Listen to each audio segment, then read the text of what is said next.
বিশ্ব ফুটবলে যতটুকু আধিপত্য করার কথা ছিল ইনজুরির কারণে সেটা আর করা হয়নি নেইমার জুনিয়রের। নিজের জাদুগরি কারুকার্য ফুটবলে মাধুর্য ছড়ানো নেইমার জুনিয়রের জীবনে ইনজুরি শব্দটা যেন এখন কাল হয়ে দাঁড়িয়েছে। বিশ্ব ফুটবলের প্রিন্স আখ্যা পাওয়া নেইমারের অর্ধেক ক্যারিয়ার দখল করে আছে এই ইনজুরি। তবে ইনজুরির কারণে নেইমার ফুরিয়ে গেছেন এমন চিন্তা করা সকলের উদ্দেশ্যে এবার বার্তা দিলেন তার বাবা নেইমার সান্তোস সিনিয়র। ইউরোপ ফুটবলের অধ্যায় শেষ করে নেইমার বর্তমানে অবস্থান করছেন সৌদি আরবে। সৌদি প্রো লিগের ক্লাব আল হিলালের সঙ্গে চুক্তিবদ্ধ আছেন এই ব্রাজিলিয়ান। তবে সৌদি জায়ান্টদের সঙ্গে চুক্তির পর থেকেই নেইমার আছেন মাঠের বাইরে। কারণটা সবারই জানা, আল হিলালে যোগ দেওয়ার পর থেকে এখন পর্যন্ত 2 মৌসুম মিলিয়ে নেইমার খেলতে পেরেছেন কেবল 7 ম্যাচ।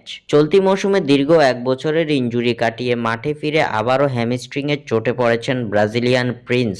এই ইনজুরি নেইমিকে মাঠের বাইরে ছিটকে দিয়েছে অন্তত 6 সপ্তাহের জন্য। তবে এর মাঝে ভেসে এসেছে নেইমারের দলবদলের গুঞ্জন উঠেছে চোট আক্রান্ত নেইমারকে ক্ষতিপূরণ দিয়ে আসন্ন শীতকালীন ট্রান্সফার উইন্ডোতে ছেড়ে দিতে চায় আল হিলাল।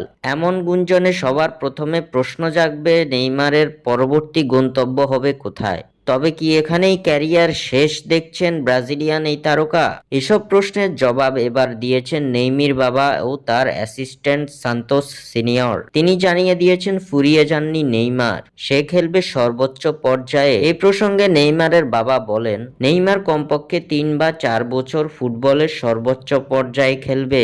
স্বাক্ষর থেকে সাদবিন ইসলাম।